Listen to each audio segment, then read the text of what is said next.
Hello, everybody. Welcome to Matt Connarton Unleashed. It is, June 19th, I think? Wednesday, June 19th, 2013, here on the television edition of Unleashed. Apologize if I sound a little hoarse. I seem to have caught a little bit of a summer cold, which, I used to think there wasn't such a thing. Like, when someone would be sneezing and coughing, I thought, oh, it's just allergies. And then a couple of years ago, I caught my first summer cold, and I was like, what the hell is this? Anyway, but we'll get through it. The hour does go by quick. We have a couple of great guests with us. Someone's supposed to be calling in too to promote an event we have on Friday. We're going to be in downtown Concord with 100.1 The Planet. I host Local Outbreak, you New Hampshire viewers know, on 100.1 The Planet, and we have an event at the True Brews Cafe in downtown Concord. Starts at 6:15 on Friday. So if you're in the area, come down and see us. Stephanie from True Brews is supposed to be calling in to talk about that a little bit. But we do have a couple of great guests right here, so we'll go to them, and we'll as we await Stephanie's call. We have the Honorable Al Baldessero. Did I say your last name correctly? You sure did. Baldessero? Yeah, okay. right. And you've been on Rock, Paper, Hand Grenades with Gary and I a couple times, right? Yes, a couple times on Veterans Issues, and it's been a great show. Yeah, thank you. And we have Peter McDonald here. And Peter is from Veteran Resort Chapel. And I wanted to have you guys on together to talk about this stuff because something that I feel very strongly about is the way we treat veterans when they come home. And, the term homeless veteran shouldn't even exist as far as I'm concerned. It's terrible that it does. And, there's been, I went off on a rant a couple weeks ago about, it's been in the news a bit, veterans coming home and finding their homes foreclosed on. Because, we have this, basically what I said is, I understand that to a lot of people, people like this sort of, some people like this sort of libertarian approach to capitalism, this sort of anything goes, and whatnot. And I'm a capitalist myself, but I'd at least like to have a version of capitalism that doesn't step on our veterans, you know what I mean? Right. No one should have to come home from fighting for their country, especially after multiple tours of duty, which is what we make these people do now, and then come home to find their home has been foreclosed on, with almost no recourse, and the foreclosure thing is out of control. Sometimes someone may have been making their mortgage payments month to month, and then they find out that their mortgage had been sold to a different bank, and now no one really knows who legally holds the mortgage and whatnot. And it's just terrible. And it's a terrible thing that a lot of Americans are going through, but especially for our veterans, to put our veterans through that is just terrible. So, Peter, can you tell us a little bit about what you're doing and the project, the Veteran Resort Chapel? Because this is great. I love this. Just look at you. Am I supposed to look someplace or just talk or? Well, the camera's there. You can look at me, or you can look at Al. Okay. Well, We have a beautiful Manchester landscape you can look at. But okay. Bad question. But, my wife and I bought 11 acres of land last August 1st in Lee, New Hampshire, 101 Stepping Stone Road. And we donated that land, or gave it to a nonprofit we started for homeless veterans. Yeah. And our goal is to, the land would easily situate 11 small 8-foot by 16-foot studio-like apartment cabins. Okay. Each one would be a single-person cabin that would be on their own separate piece of earth. Yeah. So that the homeless veterans could actually have a home of their own, rent-free, until they can come back mentally as well as physically, if at all, Yeah. from combat. And it's a great thing with the to help the homeless, because I was homeless when I first came back from the conflict, and my first 3 years back I had no help. I wasn't. I was just discharged and dropped into the country after 31 months, and I had no idea of what life was back here, because I was used to round-eyed. I wasn't used to being back in round-eyed country, and so it was very hard. And people weren't used to me because I was very nervous. When a loud bang would happen, I'd dive to the floor. Oh, sure. After 31 months, you said you were there? 31 months. There are many out there who do like Peter. He's not alone. Oh, no doubt. It was very hard to even get used to people around me when they're talking and stuff. Sure. Trusting people. And I know what these veterans are going through, and if a friend of mine, I have no memory from one of my disabilities from being blown up of my life prior to the Marine Corps. So I didn't remember my family or anything when I came back. Wow. And so I have amnesia from one of my disabilities. And Do you still now? I or has have- that come back? I have no memory at all prior Still? to joining the Marine Corps. My no memory kidding. starts That's in the remarkable. Marine Corps. Wow. And then this friend who went to high school with me recognized me one day living. He was going to UNH. He got back to Vietnam a year before me. Yeah. And he saw me homeless on the streets in Dover, and he gave me a room in his apartment and got me into the VA and then got me into UNH. You didn't recognize him though, right? When you ran in, I- him, he recognized you. I but just you- knew him as a person that talked to me then. I Yeah. had no memory of him from high school. Wow. And he got me into UNH and stuff, and then I met my wife, and we got married, and she has been saving all these years for when our kids got out of college, we could start traveling and seeing the world. Yeah. And one day last August, she said, or last July, she said, let's buy a piece of property with the money we've been saving and start your veterans home, and then we'll travel after we get that going. Is this something then that you had been talking about and thinking about for a long time, or? I volunteer every day possible when I'm back, helping other people at hospitals or in schools, or even one of my main things is walking around the streets of Dover, Portsmouth, and Exeter, and finding homeless veterans and buying them lunch and a cup of coffee. Wow. So I've been doing that since 1974-75. That's fantastic. Good for you. So Yeah. my wife's always known that I wanted to help homeless veterans. Yeah. And so she suggested this, and I saw this piece of property, and it was absolutely perfect for what I want to do. And so we went to the town, and I talked with the building inspector, Alan Dennison Lee, and he helped me because you can only have one house per lot. So that meant I could only put one house on the property. But Alan, using town zoning, said if we put the chapel and the single bedroom unit up, and then you put these small little tiny homes that are 8 feet by 16 feet or 8 feet by 12 feet with a full bathroom and using compost toilets, so there's no septic system needed, they'd have their own little private structures, but they wouldn't be considered, he used the term domiciles. They'd be considered temporary units. Yeah. So I could put as many on the property as I felt comfortable. Wow. And so I got everything all set and everything. We're supposed to have the first veterans in there by last November. But then a planning board member, Kevin Crawford, that lives across the street, decided he didn't want veterans, in his own, I'll quote his words, Yeah. those type people living across the street from him. That's disgraceful. And so he got a hold of the town and then find out a selectman, I believe his name is LaCrosse, but he's one of the lead selectmen, lives on that street also, and he doesn't want homeless veterans on that street. Although he doesn't say it publicly, yeah. he does say it privately. Not my mentality. Right. you know? Right. Yeah. But they've never served, so I mean, Right. and Wow. so since last November, the town has been making us do things 2 and 3 times, and then it came down to where they had me move the driveway 3 times, and that gets expensive. They had me design a septic system that's never going to be used because they won't approve compost toilets. Compost toilets are better than septic systems because they don't allow any contaminants to go into the soil. Right. Right. But they're putting all these obstacles up, and then it comes down to, This is why people hate the government.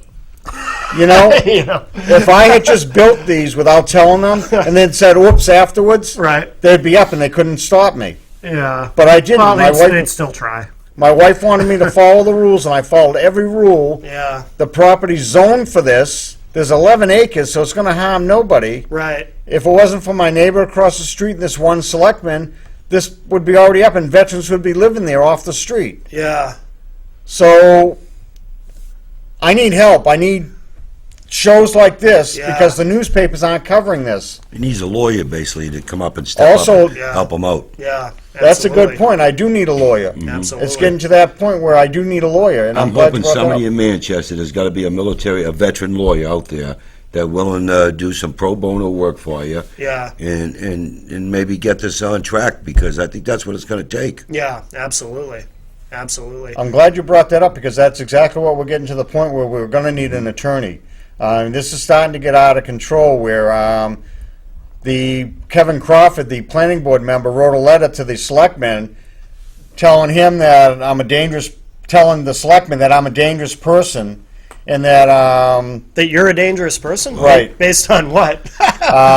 because I put artwork up on my property almost 15 years ago as a silent protest against the town of Lee government for some matter I don't even remember. So Yeah. and the artwork has been there, and it's became famous. People fly in from all over the country just to see it. Oh, really? Really, I swear to God. Yeah. And what it is it's called trash formation art. I went to the dump and got a row of art, 264 feet long, 14 feet high, of trash. Yeah. Old cars and just junk. Yeah. Yeah. And I put a sign on it about the protest. And I also put a sign on it: if you agree with if you disagree with the Lee town government, toot your horn. Right. So every time somebody drives by it after 11 o'clock at night and before 5 a.m. in the morning and toots their horn, my neighbor across the street calls one of the selectmen at home and wakes them up. Wow. And so they've been begging me to move the artwork. But to get back to the letter Kevin Crawford wrote to the selectmen, he wrote that the artwork is a disgrace to the town of Lee, and that before I am allowed to do anything to help the veterans, I should be forced to move that artwork, and I should be fined heavily. The fine should be doubled.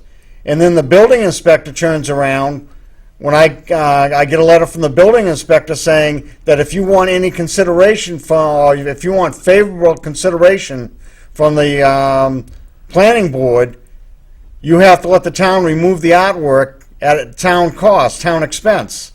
So they're actually blackmailing me that if I even want favorable consideration, I have to move the artwork. Well, the artwork's not going to move. Yeah. Artwork is exempt by the Constitution Yep. from government interference. Yep. And so the artwork stays, and Good for you. Yeah. they're just finding different ways to stop this whole thing. Mm-hmm. And the town of Lee should be ashamed. Yeah. The people in New Hampshire should be made aware of what the town of Lee is doing to selectmen. But it's not just the town of Lee. It's all these small towns have these little quirks where they interfere with people's lives. Mm-hmm. We have the right to quiet enjoyment of our own property. And agree. government interference is what's happening. And when you start picking on homeless veterans, there's something wrong, Right. because these are the men that became disabled from helping this country. Right. Right. Absolutely. I mean, I got 4 Wow. disabilities from my 4 years in the Marine Corps. 1 from partying, I'll admit that, and I got 3 from combat situations, combat incidents. It's something we in the United States have to correct. Absolutely. And that's what I'm here for today, and I hope Al will speak up on this. Well, of course, I've known Peter for... Al, can you pull Yeah. your mic? I've known Peter now for a while. You know, Peter, Yeah. like myself, I'm a retired Marine. Peter served in the Marine Corps, so there's a brotherhood there. But Peter's right. Yeah. What happened is, and what I've read over the years about Peter, Peter's been a loud voice. And sometimes when you're a loud voice, people don't want to hear the truth. Right. And they'll find ways of attacking you and call you names and try to get you out of the picture, because they don't want somebody like Peter there to be able to speak out and tell it like it is. Yeah. Now, he talked about he's involved in veterans. Let me give you an idea what's happening in New Hampshire on homeless veterans. Right now, from the numbers from the Health and Human Service, I believe between 400 or 500 homeless veterans still in New Hampshire. The Veterans Hospital, or the Urgent Care Center, we don't have a hospital here in New Hampshire for veterans, but they have a program that's called the VASH. And we've probably gotten like about 150 vouchers, and I'm hearing we just got another 45 or 50. That what it does is takes homeless veterans off the street that have alcohol, drinking problems, and other stuff, gets them into a program through the VA, and they find them an apartment, and then they help them get jobs. But see, that's the beginning. That's just breaking a little bit. Yeah. What Peter's doing in Lee, and like there's another home in Plymouth, and they're getting more veterans out of the woods. Yeah, yeah. Here in Manchester, I'm sure you're familiar with the Liberty House. I was going to ask you, is that still Yes, open? Because I the know Liberty they've had House some is struggles. the Liberty House is still open. I believe they have 12 beds there. Yeah. But during the winter months there, they take in many other veterans out of the cold, and they're sleeping on the floor, this or that, till the next morning. Then they have to be out. Yeah. And they're also every day they're feeding more homeless veterans over there. Here in Manchester, just last Friday, I was over in Somerville Street. If you get an opportunity, take a ride over there. There's the new BAE Independence Hall. It's a building that I think it's up to about 26 apartments, 1 and 2 bedrooms for homeless veterans. Okay, you started earlier about talking about foreclosures. Yeah. Well, there is what you call a federal law, and you're familiar with the Soldiers and Sailors Act. And you are right, some veterans' homes have been slipped through the cracks, and if the veteran's not there, don't know, and the mail that's being forwarded to him takes 30 days or sometimes, just to go overseas. When you forward your mail, you don't know what's going on, and they don't know you're in the military, or they don't know you're overseas. Right. So they foreclose on the home, and when the veteran comes back, he's got nowhere to go. Yeah. So that's when the Soldiers and Sailors Act kicks in. I didn't know about this. This is a federal law, because if you do a Google search, it's called the Soldiers and Sailors Act. But it's called something different now. They changed it a few years ago. Okay, that protects veterans. You can't take them to court while they're in at the war. You can't, file anything on them there. We had a case in my town where it was over a custody battle. While he was in Iraq, his ex-wife took the child through the court system from the mother, because the father had custody. Wow. So he got the word. He had to come back home, and I took him into court, and we used the Soldiers and Sailors Act there, and the judge gave him back his custody. Yeah. Because the judge was not told that he was over in Iraq. Well, so does that mean that what the banks are doing, these It's foreclosures illegal. are illegal? It's illegal, I didn't yes. even realize that. Oh, yes, it is illegal what they're doing. No kidding. So, there's not that many that are happening. I've heard of a couple. Yeah. There might be more that I haven't heard of, but there's only a couple, and I'm willing to bet because the bank was not aware that the veteran was in a war.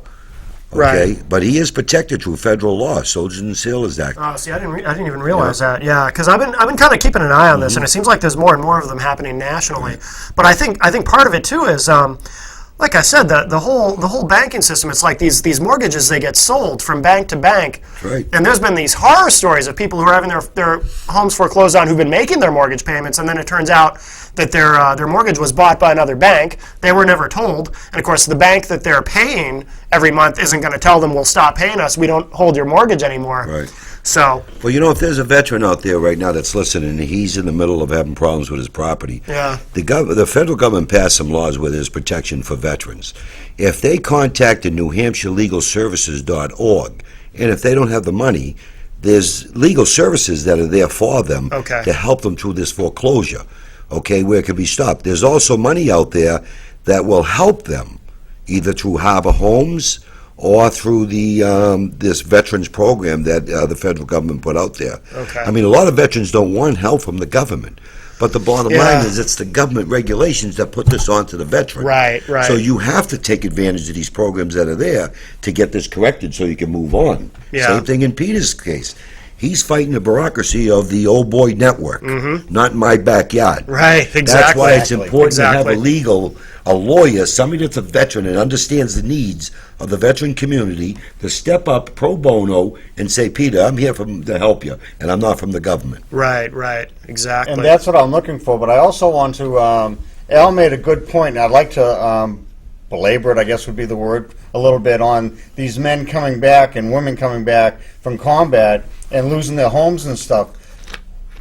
What's not seen is these people have a hidden medical case where combat has affected them, and they don't react the same, or they don't talking think about the same. post-traumatic stress disorder. It has many different labels, but Yeah. yes, that's what it's called from this war. Yeah. But they don't realize what's going on, and they can go for years, and this will affect them. So they may not lose their home when they first come back, but because of their situation and because the government doesn't recognize it, and one of the major problems with the Veterans Administration, the VA hospital and stuff, is they have doctors that never served in combat and stuff. And one of my major problems with getting any kind of medical care for my head injury or for my PTSD, what they call it, or my memory of where I've been and what I did on convoys as American advisor.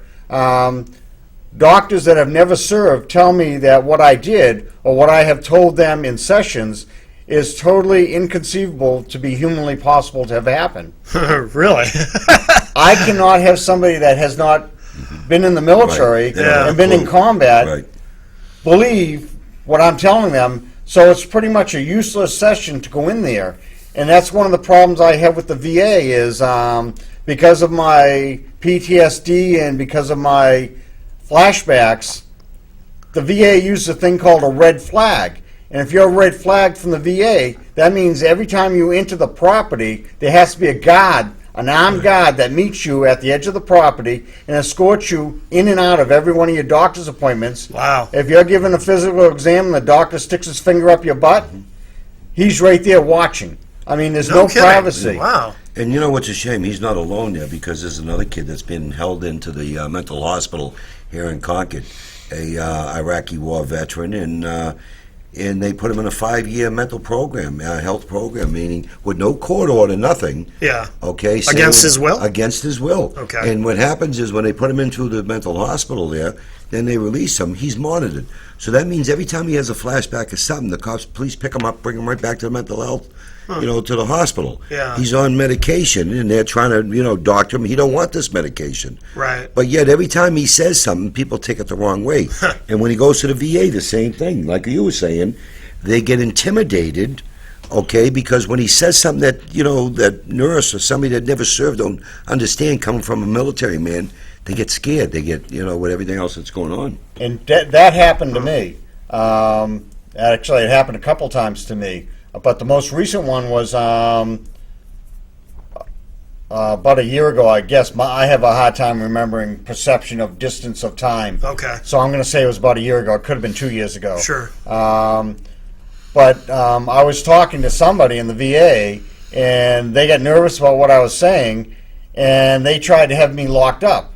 And then the very next week, I was in Carol Shea Porter's office asking Right, for I help remember with a that. veterans issue. That's right.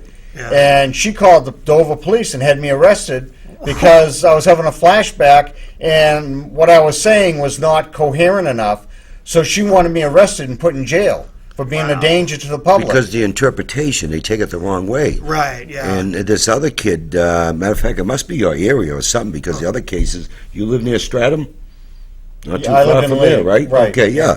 Same thing. I don't know if it's that area, the police there, or what, because they're constantly grabbing this veteran. One, he was parked on the side of the road because he was dizzy. So Yeah. he pulled over. And apparently he was sleeping in his car, no drinking, nothing. Yeah, yeah. But because he was disorientated, got picked up once again, brought to the mental hospital. No kidding. But to further go back to what you were saying and being afraid to tell the VA doctors what's going on and stuff, Yeah. there is no privacy in the VA. What you tell your doctor, they can use to have you locked up or your freedom taken, and they don't have to tell anybody outside the hospital. So you're taken directly to a mental ward and locked up.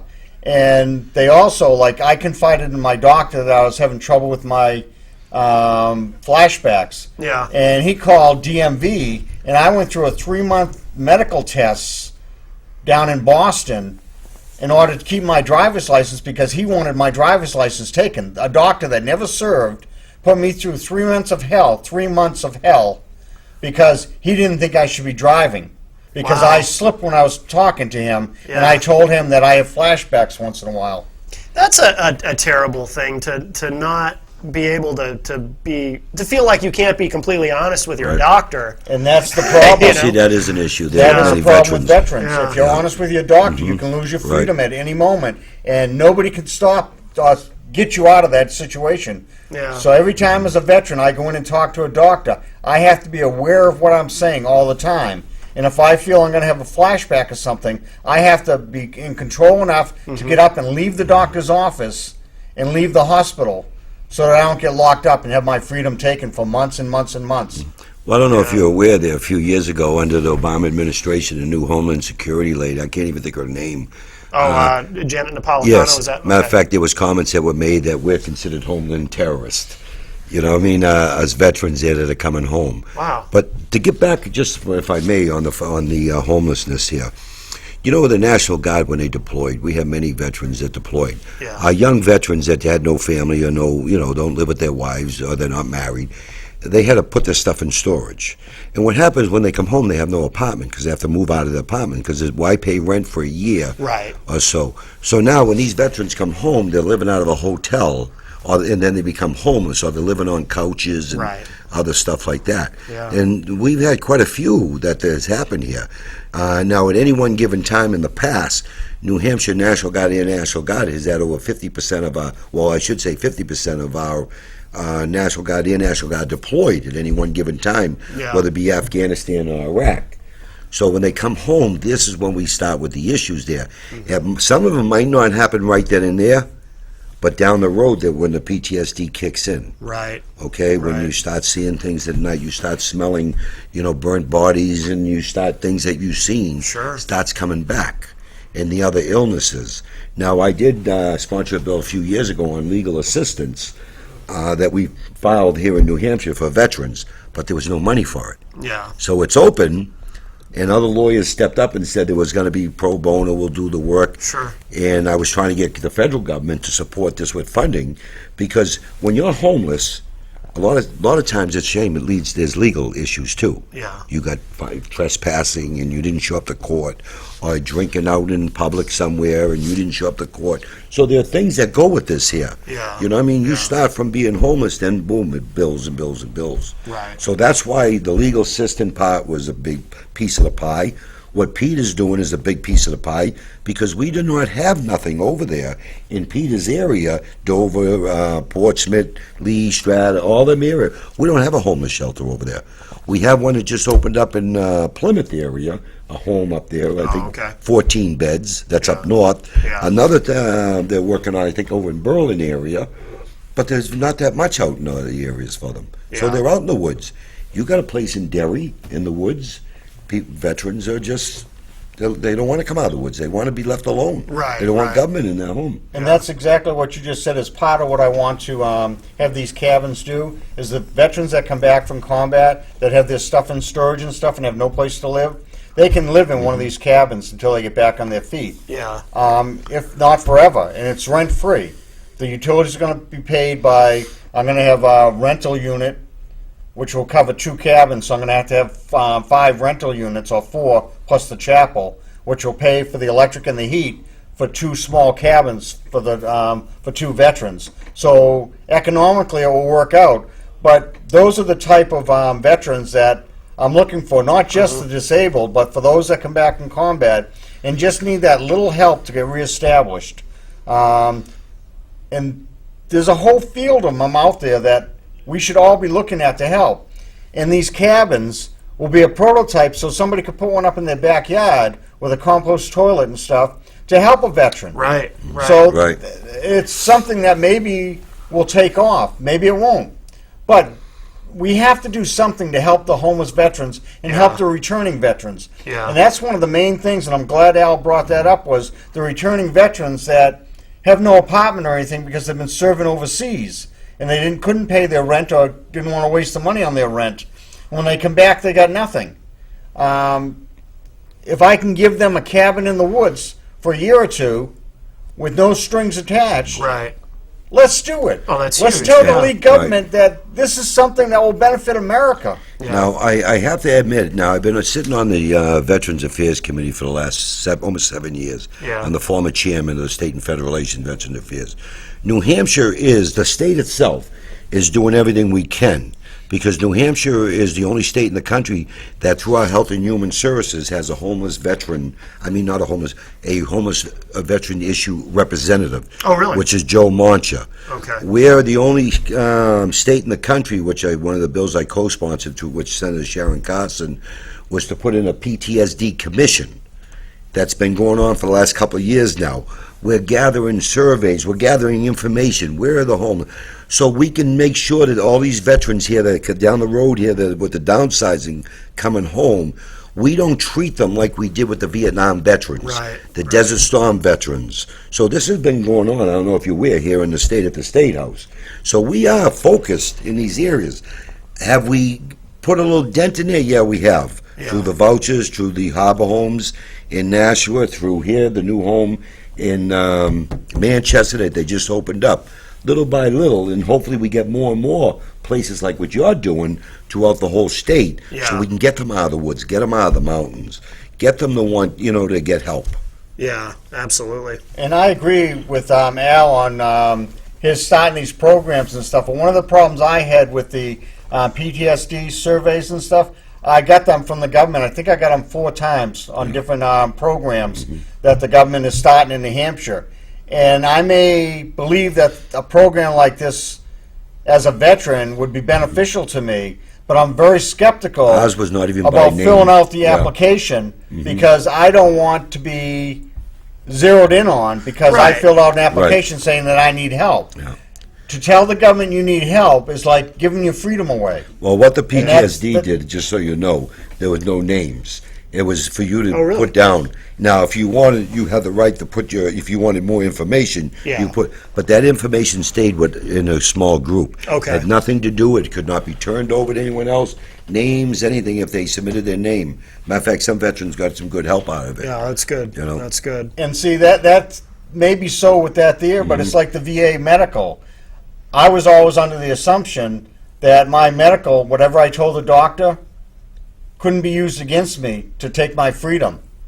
And so that's why I'm nervous about filling out something Right. like Sure. that, because the government tells me that it can't be used, but then the doctors use it to put me in jail or Right. put me in a nut house Well, or take my driver's license. So veterans are very afraid. Right. I can assure you, I mean, we've got thousands of surveys that did come in from veterans there, and it was a way to identify, if we didn't get this information, how would we know there's a problem? Right. Because right. you would listen to somebody like Pete or even myself and say, they were always squawking. You know why?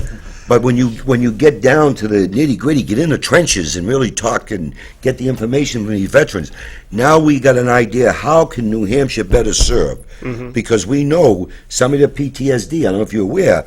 We don't have bed space here, contracts for the federal government to house any PTSD patients here.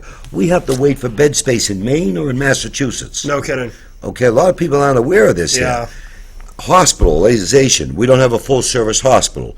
We have World War II veterans, Vietnam veterans that are getting up on AIDS, dying in Massachusetts or dying in White River Junction in Vermont at VA hospitals.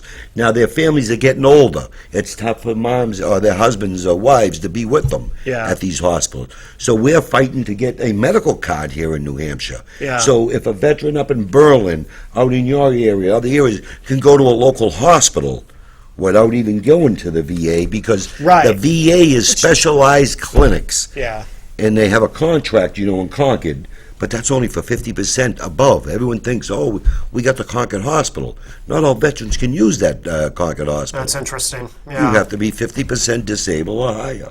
Well, then I think too. I heard you talking about on rock paper hand grenades once. How far you have to travel. Well, the traveling. you wanna see- Oh, picture living in Berlin, Yeah. and you need a blood test. You have to drive all the way to. Well, let me give you another example here.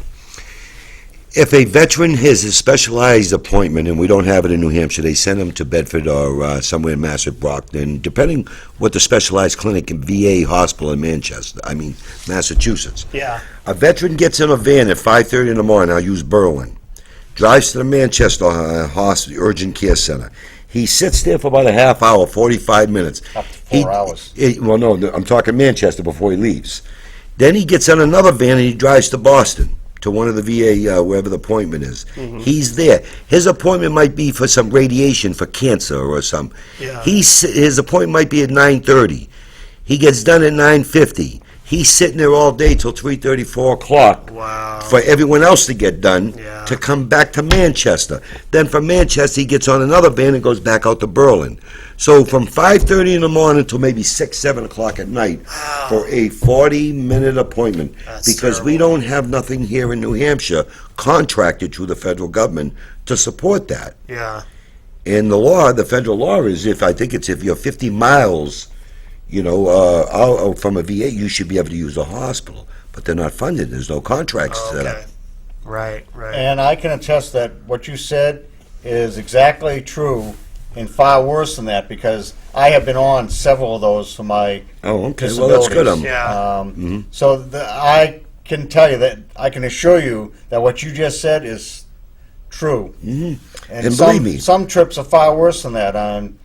I've been down there and I've had to sleep in a chair in the waiting room down there because my appointment was so far away, and the appointment went over that the van left before I got on it, so I had to wait until the next day for the van to take me. That's terrible. And in some cases, there you lost your appointment. You have to wait another month or two to get another appointment. Wow. There was a case up north there, I remember it was brought to me there, where because the drivers are volunteers with the DAV, that this guy was supposed to go to White River Junction, I think, for chemo treatment. Yeah.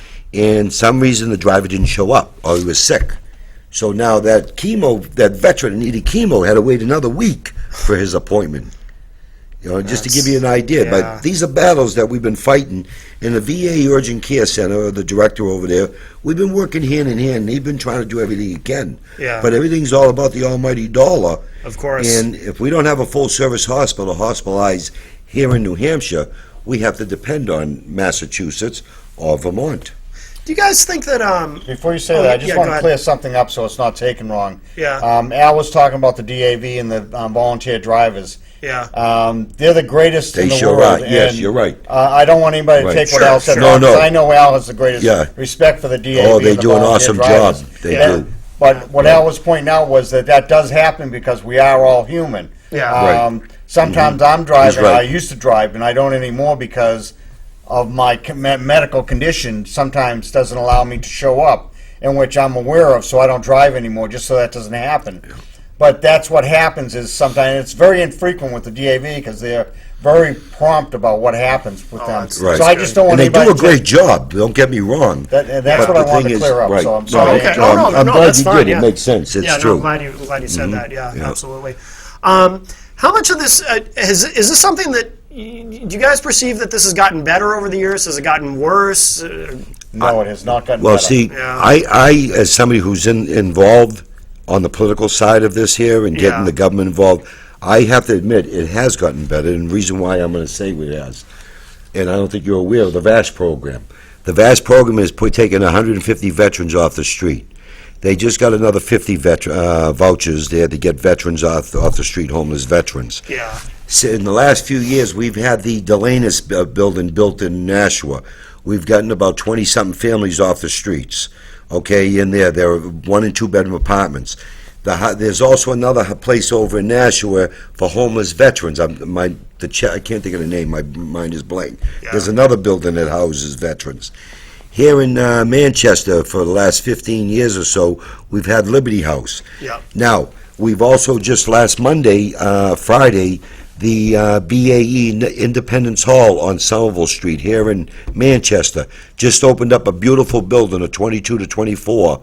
It might even be 26, my brain and numbers here. 1- and 2-bedroom apartments for homeless veterans. Yeah. So we are getting better. There's progress. Right, there's progress. Yeah. And a lot of, unless you're involved, like I'm every day, I'm in the fight with it. Yeah, And I've yeah. been, like I said, a state rep. You know, I'm on my 4th term, and I've been on the Veterans Affairs Committee for all, 7 years of it so far. Okay. Yeah. So, and we're in the fight, and I see Peter keeps me informed. He emails me on stuff that he's got going on. But in his case, it's a legal matter. Yeah. Yeah. Yeah. It's something that the legal system a lawyer has to step up and help him. Yeah. Absolutely. And I agree with Al that the government is doing stuff to try and make it better. But like we talked about a long time ago, unless you make the people realize that PTSD and TBI from combat veterans does not make us dangerous, it makes us Right. need help. right. Unless society can see what's happening to us, we're not making a dent in what the problem is. I mean, we can house people to get them off the streets and stuff, but let's house them in It's a a quick way fix. that we can try to bring them back to reality. Yeah. Try to stop their flashbacks. I mean, my time in the Marine Corps, I got out of the Marine Corps 10/21/74. And I still have flashbacks because nobody knows how to treat them. No, they want to drug me. They're not going to drug me. Yeah. drugs from the VA is just a way to make people mentally incompetent so they look like the VA successfully treated them. Right, yeah. And that's not going to happen in this case. I'd rather suffer when I do and be aware the majority of the time of what's going on around me. Right, instead of letting them turn you into a zombie. Right. Yeah. And Al is right. We are taking steps to help the homeless veterans and stuff, but the homeless veterans, there's 635 last count registered homeless veterans in New Hampshire. And to help those 635, we have to figure out why they're homeless. Are they homeless because they have a mental thing, because they can't get the combat out of their way, out of their minds? Do they have, when they're American advisor on convoys, is it those long nights out in friendly villages that you never know what's going to happen? Yeah. Do you think a lot of it, too, is just the inefficiency of government? Because we're hearing a lot, too, about veterans, they come home and they apply for benefits. Well, and then our government is so, the you federal hit it government right is so on the money, archaic. yeah. Let me give you a little quick synopsis of that there. You know, a veteran comes home and he's got issues there, and you file a claim. Well, when you file a claim, it may be 30 days, you'll get a letter in the mail. Then they'll maybe a few months later, they'll set you up with your appointment to be physically a contractor comes in and does their evaluation. Now, it takes anywhere from 12 to 18 months, maybe up to 2 years before a decision's even made. Meanwhile, that veteran don't have one dime coming in. Okay, he's struggling. He can't afford his place anymore. He don't have money for food. If he's married, he might have a wife out working there to try to keep him above. He's lucky, probably one of the lucky ones. Yeah. Okay, but otherwise, almost 2 years. Now, we've been fighting this battle here with our Congress and, with the Department of Veterans. Now, if you notice in the news, they said, with the new technology, we're going to get it down even more. Okay, I don't understand. Where have you been? We have the best technology in the world. Right. Why did it take this long here? Why are you making veterans struggle for 12, 18, 2 years, 18 months, 2 years? Yeah. You know what I mean? Waiting for their benefits. It's crazy. Oh, yeah. So that's one of the major issues, and that is correct there. Yeah, because what adds to homelessness. they have buildings where all these files, these paper files are stored, and the applications pile up, and it doesn't. I mean, I'm not a conservative, so I don't agree with Newt Gingrich on a lot of things, but he's one of the few people I've heard talk about. He talked about it a lot in 2012 when he was running for the nomination. About the government needs to modernize. It's insane that the government is so arcane. Right. We can modernize anything except the government for some reason, and that's part of the problem. And he's the only candidate I've ever heard run for president who talks about that specifically. They need to modernize the government, and that would help speed up these claims. And instead, they're paper files put in a building, and then they sit there for like you said, 18 months or whatever before someone gets around to looking at it and processing it. And meanwhile, all these veterans go without help. One of the problems with the government is that they have a thing called pet projects. And the VA and veterans are great pet projects for government officials looking for votes. And they use publicity by helping those that they can get the most publicity. Sure. But then they forget about all the others, and they just push back and back further and further. Right. And that's why the delays come out. And when the VA wants to use money for something, if they can keep down the number of disabled veterans by losing records and stuff, and that's one of the major problems with the VA is if they don't want to make you disabled, recognize your disabilities from combat, or if they want to delay it, they will lose your file. And once your file's lost, you're rejected. Yeah. And that's why people are rejected. Veterans are rejected for their disabilities because files are lost. And most veterans don't keep a copy of their medical file from combat because where are you going to keep it over there? Right. You know exactly what he just said is correct. Wow. Because I'm going to use Governor Lynch. Governor Lynch was great for photos. Okay, I used to please tell everyone, don't use us veterans as political pawns. Yeah. If you take a look at my past record, you'll see I've never ever once requested a ceremonial signing for a veterans bill that I either sponsored or co-sponsored and pushed. Yeah. Why?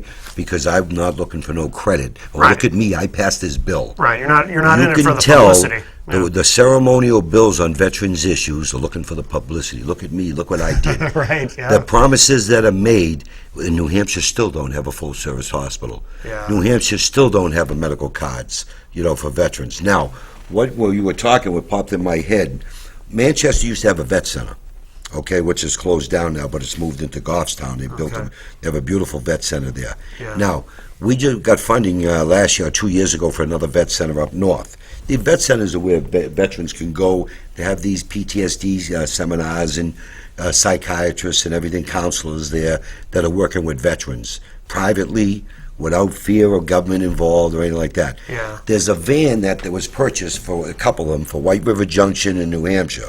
These big traveling mobile homes, and they're set up like an office and everything, got couches, where veteran VFWs, American Legion, if you got a function going on, you can contact the to the VA and get this veterans van to come down, and then veterans can go in and talk. Yeah. Or they'll go to areas where they know there's homeless veterans, and their counselors, and they're out there in this mobile home working and talking and getting veterans into the system, or trying to get them help, because some veterans don't want help. Right. So right. these are things that are adding up that we've been doing over the years.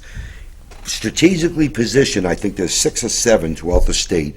There's what these call these little clinical, run by the VA, that have been built up. We got funding over the last 10 years. Yeah. Okay, for these clinics. And veterans are able to go into these clinics and for colds, for, appointments to be seen. And I think some of them just started taking blood. But the thing is, you still have to come into Manchester for x-rays. You still have to come into Manchester for specialized blood tests and things, that where the blood can't sit that long. But also to get signed up in one of those vans, I don't know if you're aware, but they have to come to Manchester and be registered as a veteran under medical care. Right, you have to be... You have to come to Manchester initially, so you can't just walk in off the street to go to one of those vans. Actually, I have to disagree there, because I've been in there where veterans come off the street. Really? They sit down and talk with them, then they give them all the information and get them into the VA to get them into the system. I mean, I myself there about, August, September, even one of my neighbors there that had a stroke, losing his home and everything, I went and picked him up because he had no medical and brought him over to the VA. They fast-tracked this guy and got him in. Oh, wow. And everything, because he had his DD-214 and he was treated for his stroke. So Yeah. these are things that can happen. Yeah. And their main function, if you're not in the system, is to give them the guidance, talk with them, and let them know what is there. So they do, that is one of their main functions if you're not in the system. And I want to bring up that one point that I'll just, when you go to the VA hospital, the staff and the doctors at the VA hospital will help anybody that walks in, even if they're not supposed to. If they're a veteran, they will help them. Yeah. The problem with the VA is at 275 Chestnut Street, the administration section. That's where the veterans are put through a maze that's almost impossible to get through. That's the federal building here in Manchester. Okay. Yeah. Right. I mean, Mary Moran, who's the director of services, I ask any veteran to give her an opportunity. She's a retired Air Force veteran. She's the director of the Veteran Services for the state. Anytime I've had issues with veterans at the VA or this or that, I contact Mary Moran. Yeah. Mary, this here, we got this problem here, this one's here, not getting his benefits or his tax credit because of it. She gets into that stuff there. Now, the other ones that you're talking about, you have the DAV, the VFW, the American Legion. There's one more I'm missing, but they're service officers. They're trained to handle the claims. And then the state has 3 or 4 service officers that work for Mary Moran also. Their main function in life is to help you with your claim, to get it in. I just took a veteran over there who, Iraqi veteran, has PTSD. He was denied a claim. Okay, so I said, that's not right. Why didn't you appeal it? It's already too late. So I brought him back up myself to the VA on the same Chestnut Street, brought him in and said, we need to redo this guy's claim. And I used a few choice words. How could this happen that he was denied? Yeah. So now that you're looking at it. But I mean, he didn't know where to go. He did it himself. I bet that happens. I bet that happens a lot too. Some veterans who don't get help, it's probably not necessarily that they quit. They don't want it. They just get discouraged and give up. And they quit. It is easier to walk away. That's right. Than it is to fight the government. Because if you fight the government, they're going to claim you're dangerous or whatever, and they're going to use everything they can do to take your freedom away. And that's why veterans stay away. Some of them don't want help from the government. Yeah. They want to stay out in the woods. They want to leave me alone. Right, You know, right. but we've been pretty lucky with a lot of them so far, getting them out. Yeah. But they wanna But there's still 400 or 500 more out there. Oh, sure. They want to stay out in the woods because where we had been, we fought for our freedom. And we had no freedom in the Marine Corps. We had strict discipline. Sure, sure. We did what we were told, and we followed orders. Right. And when we Lawful come orders, back, yeah. lawful Right, orders. They're all lawful. That's all right, of lawful them. orders. I had to throw that. I'm an overretired first time. But, what we did over there was uncivilized. I mean, that's what I've been told since I came back. What we did over there was uncivilized. But, back to the point, it's easier to stay free in the woods and have nothing than it is to take a chance of going to the VA and having your freedom taken. Yeah. Because that's what we fought for. And that was our dream, to come back to Round Eye Right. country and be free and live with like everybody else back here. But that doesn't always happen. Yeah. I have to admit, I use the VA myself. I've been 100% satisfied. Good. With the doctors, with the nursing staff, with everything there. Yeah. What I have seen in my days of being there, and I'm an 80% disabled veteran, and I have physical. I look healthy, but I have physical issues. Yeah. I suffer from Desert Storm syndrome. I'm a little younger than Peter. Peter was in Vietnam. I served in Desert Storm. Yeah.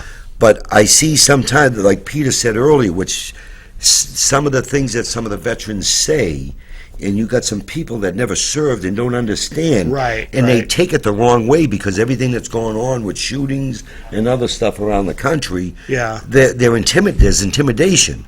So now you get flagged. But it don't happen at all. Okay. I have to admit, I don't want to leave anyone watching this here think, I'm going to stay away from the VA. Right, Because right. they do wonderful things over there, taking care of veterans' need. I get 8 medications, I take a day. Yeah. Wow. And I'm fortunate to get them there because I don't cost me anything, Right. okay, versus paying a co-payment if I use my insurance. Yeah. So, but there are some that do slip through the cracks because they took what they said and ran with it, and they thought it was the end of the world, and Sure. they're going to kill everybody. To red flag a disabled veteran for symptoms that he got from combat because somebody back here is afraid and they don't know how to treat them is the most dangerous thing Yes. in the world. Yeah. Because not only does that deny that veteran medical care, it shames him or her, and it makes that person become homeless Right. without any help, and then they will never come back to the system again. Right. Right. Um, Well, like I said too, what a terrible way to feel like you can't be honest with the medical professionals whom you're seeing to help you. I don't know if Peter's aware there. I think 2 years ago I was one of the sponsors that they're pushing that we put in the law for judges now to look at if you're a veteran, if you're a combat veteran with a PTSD, to have evaluations done Yeah. before sentencing. So like I said, little by little, we're chopping. Yeah. You know what I mean? As they come along and we see these issues, we're not jumping or reacting, but we're looking, studying, and then correcting. Yeah. There is And progress. I can tell you, we're far from perfect. Government works slow, Oh yeah. but they owe these veterans government. Absolutely. You know what I mean? That's the Absolutely. key. and I don't know if the judges do that or not, but I know that the police, the first thing they do when they arrest somebody or take somebody in is they now ask if you're a veteran and if you have PTSD. I didn't know that really. Yeah, I didn't know that either. That's that's something first, that yeah. I know that. I've seen quite a bit, Yeah. and I didn't know that a bill was sponsored for that, Right. or a bill was passed. But I know that made me really happy to see that That the might have police came out of are that, now maybe. aware to ask if you have Right. PTSD or something like that. That might have come out of that law maybe because when they go with the charges, that it has to be on there for the judge to know whether they're suffering from PTSD or not. Yeah. Yeah. Oh, that's interesting. Yeah. Guys, we're almost out of time, but This Peter. went fast. Yeah, I know it does. It goes very quick.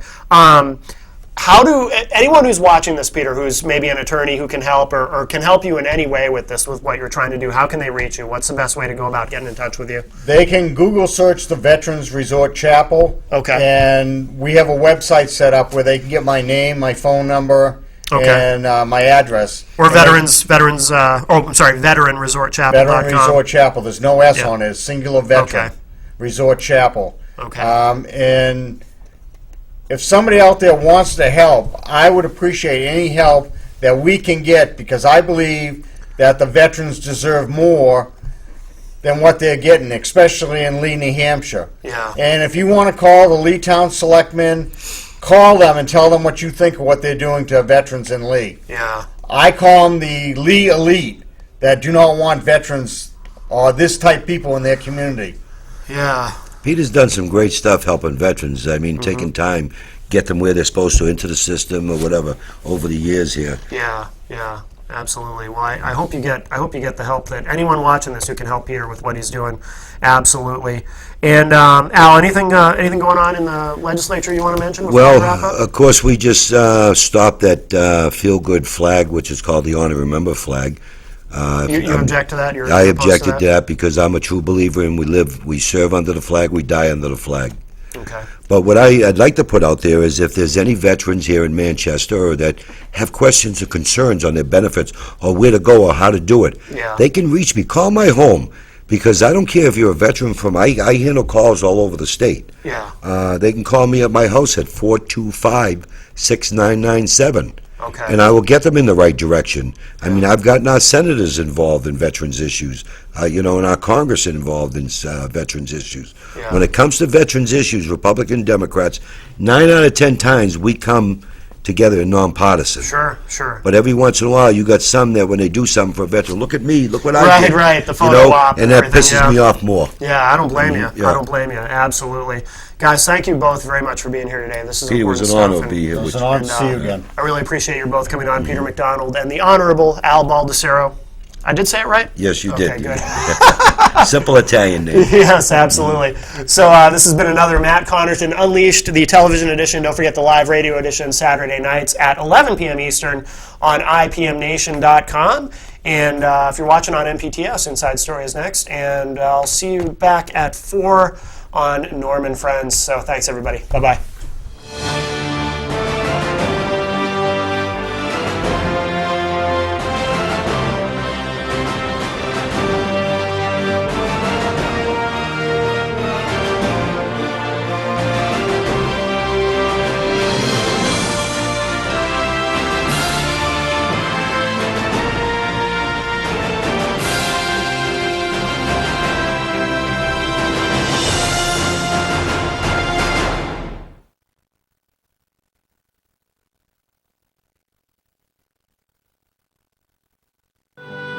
Preparations are underway to celebrate the centennial anniversary of the opening of Manchester's Gill Stadium.